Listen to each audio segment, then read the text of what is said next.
Hello बच्चों, प्रश्न देखते हैं। किसी धातु के पृष्ठ में नियत तरंगदैर्घ्य लैम्ब्डा के प्रकाश द्वारा इलेक्ट्रॉन निकल रहे हैं। प्रकाश की तीव्रता बढ़ाने से उत्सर्जित इलेक्ट्रॉन की संख्या तथा उस पर प्रत्येक गति ऊर्जा पर क्या प्रभाव होगा। प्रकाश विद्युत सेल से प्रवाहित धारा पर क्या प्रभाव होगा, संक्षिप्त में कारण भी दीजिए। बच्चों, मुख्य अवधारणा अगर अपन देखें यहाँ पर, मुख्य अवधारणा,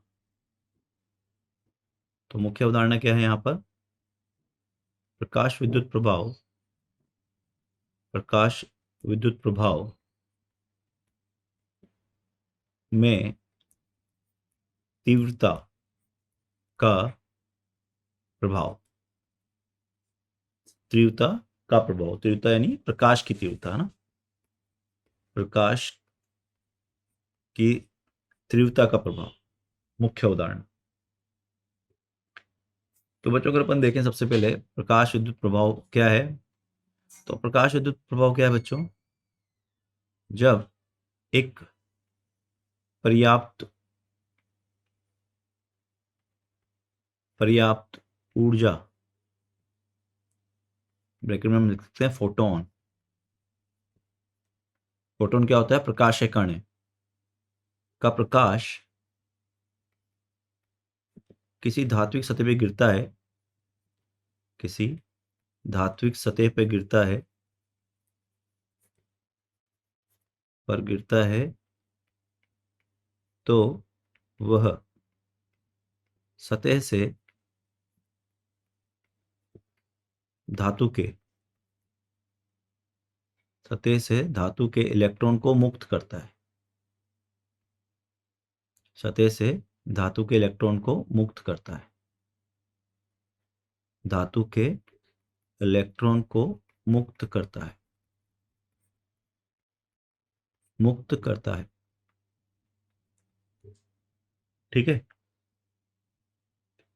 इन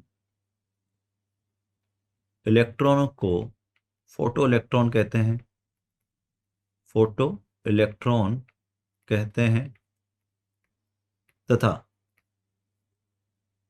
प्रवाहित धारा को फोटो धारा कहते हैं, फोटो धारा कहते हैं। बच्चों अगर अपन देखें, मान लो ये हमने एक ऐसा एपरेटस बनाया है, ये एक ट्यूब ले लिया हमने, ये हमारा कैथोड हो गया, ये हमारा एनोड हो गया, और इसको हमने पॉजिटिव से जोड़ दिया, इसको हमने नेगेटिव से जोड़ दिया। और अब यहां पर हमने फोटोन गिरा है, तो यहां से क्या होंगे? इलेक्ट्रॉन निकलेंगे, और ये इलेक्ट्रॉन भागेंगे और भाग के यहां पहुंचेंगे। ठीक है। तो इसमें जो फोटो धारा होगी आई, वो कितनी हो जाएगी? क्यू बटा टी। और क्यू क्या हो जाएगा? एन ई बटा टी। और एन बटा टी क्या हो जाएगा यहाँ पर? एन बटा टी हो जाएगा आपका इलेक्ट्रॉन की आवृत्ति, इलेक्ट्रॉन की आवृत्ति। ठीक है। और ये इलेक्ट्रॉन की आवृत्ति जो होती है बच्चों, वो फोटोन, अगर हम बोले एम बाई टी क्या है, ये फोटोन की आवृत्ति है, फोटोन की आवृत्ति। तो बच्चों फोटोन की आवृत्ति कैसे निकालते हैं हम? अगर आई की बात करें, ये फोटोन की तीव्रता हो गई, आई एन लिख देते हैं ना, आई तो हम धारा से बोल रहे हैं, ये फोटोन की या प्रकाश की तीव्रता बोल देता हूं, ये प्रकाश की तीव्रता हो गई, प्रकाश की तीव्रता, तीव्रता। और इसका मान जो होता है वो होता है एन बटा टी गुणा ई बटा ए, जहां ई जो है वो फोटोन की क्या है? फोटोन की ऊर्जा, फोटोन की ऊर्जा। इसको हम एच गुणा न्यू भी लिखते हैं, और इसको हम एच सी बटा लैम्बडा भी लिखते हैं। तो लैम्बडा क्या हो गया? तरंग दैर्घ्य। ठीक है। तो होता क्या बच्चों, जो धारा हो जाएगी अब, वो धारा क्या हो जाएगी? एन बटा टी गुणा ई, और एन बटा टी क्या है, ये इलेक्ट्रॉन की, और एन बटा टी इलेक्ट्रॉन जो होते हैं ये आवृत्ति, वो होती है एन बटा टी फोटोन की आवृत्ति, फोटोन की आवृत्ति है ना, गुणा दक्षता ईटा। ईटा क्या है, धातु की दक्षता, कितने फोटोन उत्सर्जित होंगे, दक्षता, धातु की दक्षता। तो ये हो गया बच्चों। ठीक है, अब अगर हम आई एन बढ़ाते हैं तो एन बटा टी फोटोन की आवृत्ति बढ़ती है। अगर फोटोन की आवृत्ति बढ़ती है, लेकिन ध्यान रहे न्यू यानी कि एच न्यू का मान नियत रहता है।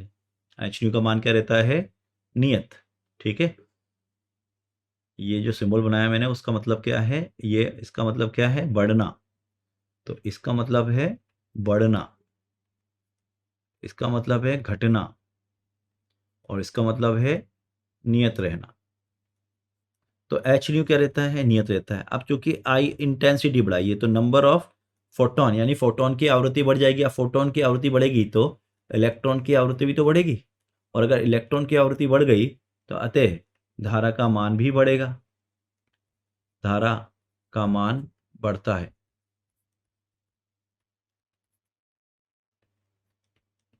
ठीक है, अब हम बात करते हैं अधिकतम गतिज ऊर्जा की। अब चूंकि हम जानते हैं आइंस्टीन समीकरण से, आइंस्टीन का समीकरण जो ऊर्जा होती है फोटोन की उसका कुछ भाग कार्यफलन में जाता है और बाकी बात गतिज ऊर्जा में परिवर्तन करता है या उसको जाता है। तो अगर आप देखें तो बच्चों ये चीज तो अपरिवर्तित है। आपने क्या किया है, आपने तीव्रता बढ़ाई है, आई एन बढ़ाया है, आई एन बढ़ाया है, परंतु आज एच न्यू क्या रहा है, नियत रहा है। फाई तो नियत रहता है हमेशा, अतः गतिज ऊर्जा अधिकतम भी नियत ही रहेगी, या गतिज ऊर्जा भी नियत ही रहेगी।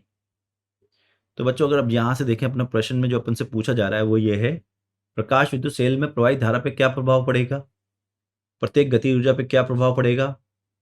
लैम्बडा को नियत रखा गया है यहाँ पे ना, देखो यही तो कहा है हमने, ये लैम्बडा को क्या रखा गया है, नियत। तो लैम्बडा नियत है तो ई क्या रहेगा आपका, नियत। एच न्यू नियत रहेगा, न्यू फिक्र आवृत्ति है, तो लैम्बडा नियत है तो एच न्यू नियत है। अब आपने तीव्रता बढ़ाई है, अब देखो यहां से तीव्रता क्या है, ये तीव्रता एन बटा टी फोटोन, और एन बटा टी क्या है, फोटोन का आवृत्ति। तो अगर हमने तीव्रता बढ़ाई तो एन बटा टी बढ़ जाएगा, यही मैंने यहाँ लिखा है। अगर मैंने इंटेंसिटी बढ़ाई तो फोटोन की आवृत्ति बढ़ेगी, और क्योंकि फोटोन की आवृत्ति जो है वो यहाँ से आपको दिखा भी रहा हूं मैं, इलेक्ट्रॉन की आवृत्ति,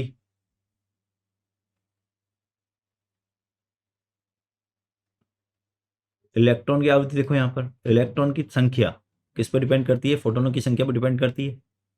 अगर हमने ये बढ़ाया तो ये भी बढ़ेगा, और अगर ये बढ़ाया तो धारा का मान क्या होता है, यहाँ देखो तो धारा का मान भी बढ़ जाएगा। तो बच्चों अगर अपन देखें अब यहाँ पर तो अतः अतः फाइनल कंक्लूजन कर रहे हैं, अतः प्रकाश की तीव्रता बढ़ाने पर, प्रकाश की तीव्रता बढ़ाने पर धारा का मान बढ़ जाता है, धारा का मान बढ़ जाता है।